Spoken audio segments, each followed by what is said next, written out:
Lev Zakharovich Mekhlis was a Soviet politician. Career. Born in Odessa, Mekhlis finished 6 classes of Jewish commercial school. He worked as a schoolteacher in 1904 to 1911.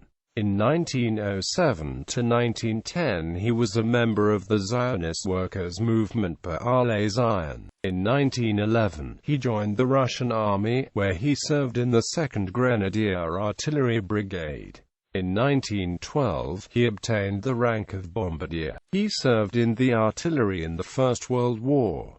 In 1918 he joined the Communist Party, and until 1920 he did political work in the Red Army. In 1921–1922, he was the manager of administrative inspection in the People's Commissariat of Worker Peasant Inspection Joseph Stalin. In 1922–1926, he was the assistant to the secretary and the manager of the Bureau of the Secretariat of the Central Committee, in effect Stalin's personal secretary.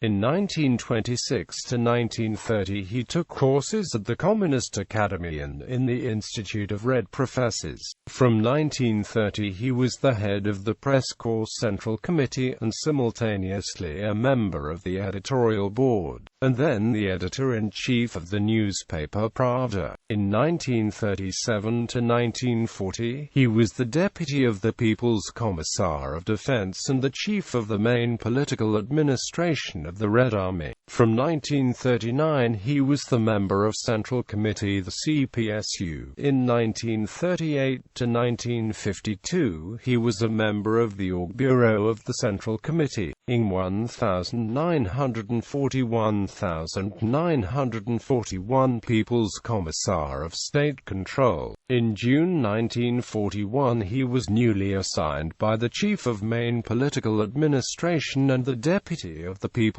Commissar of Defense. Mekhlis was named Army Commissar of the first rank, which corresponded to the title of General of the Army. In 1942 he was the representative of the Statute of Supreme Commander-in-Chief at the Crimean Front, where he constantly disputed with General Dmitry Timofeyevich Kozlov. The leaders of the staff of the front did not know whose orders to carry out. The commanders are Mekhlis's. The commander of the North Caucasian Front, Marshal Semyon Budyonny, also could not control Mekhlis, who had no desire to be subordinated, only recognizing orders which came directly from the Statute. Mekhlis, during a stay at the post of the representative of Statute, was occupied by the fact that he wrote sufficiently critical reports to senior officers. After one such report, Major General Tolbukhin was taken off the post of Chief of Staff of the Front, which had carelessness. In contrast, the instruction of Stalin to express opinion about the need for the front, considering the need for being defended.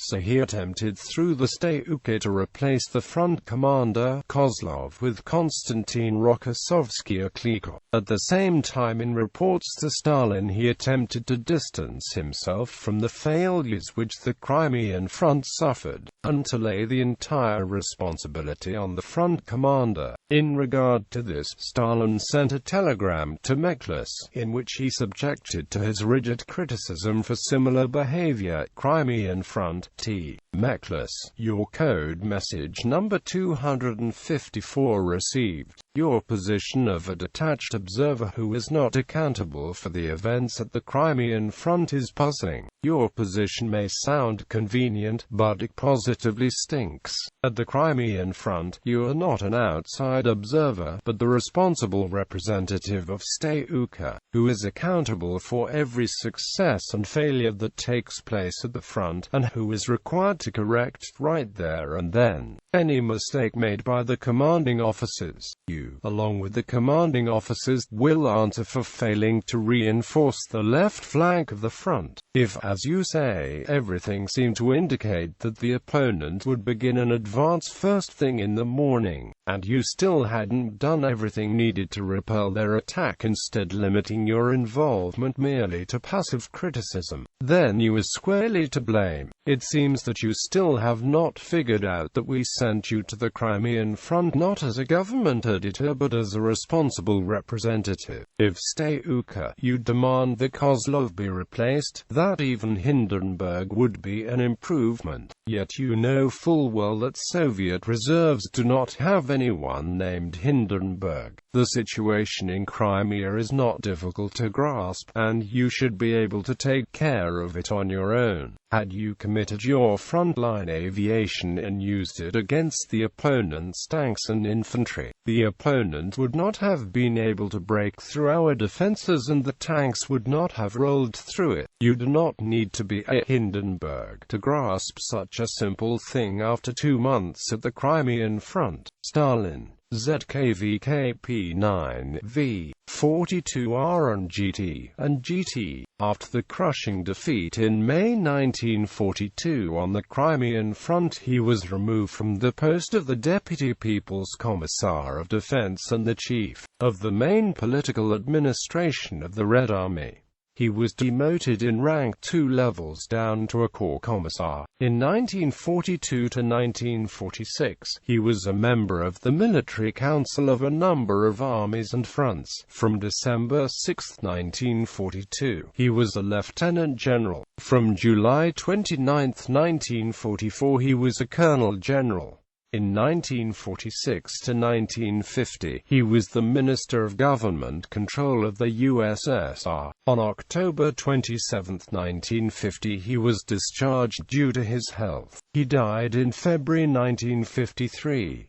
His ashes were interred at the Kremlin Wall necropolis in Red Square. Lev Mekhlis was awarded 4 Orders of Lenin, 5 other orders and numerous medals. Publications: The Red Army Today, speeches delivered at the 18th Congress of the CPSU, March 10 to 21, 1939, by Kliment Voroshilov, Lev Mekhlis, Semen Bajani, Grigory Stern, Pub Foreign Languages Publishing House, Moscow, 1939. The U.S.S.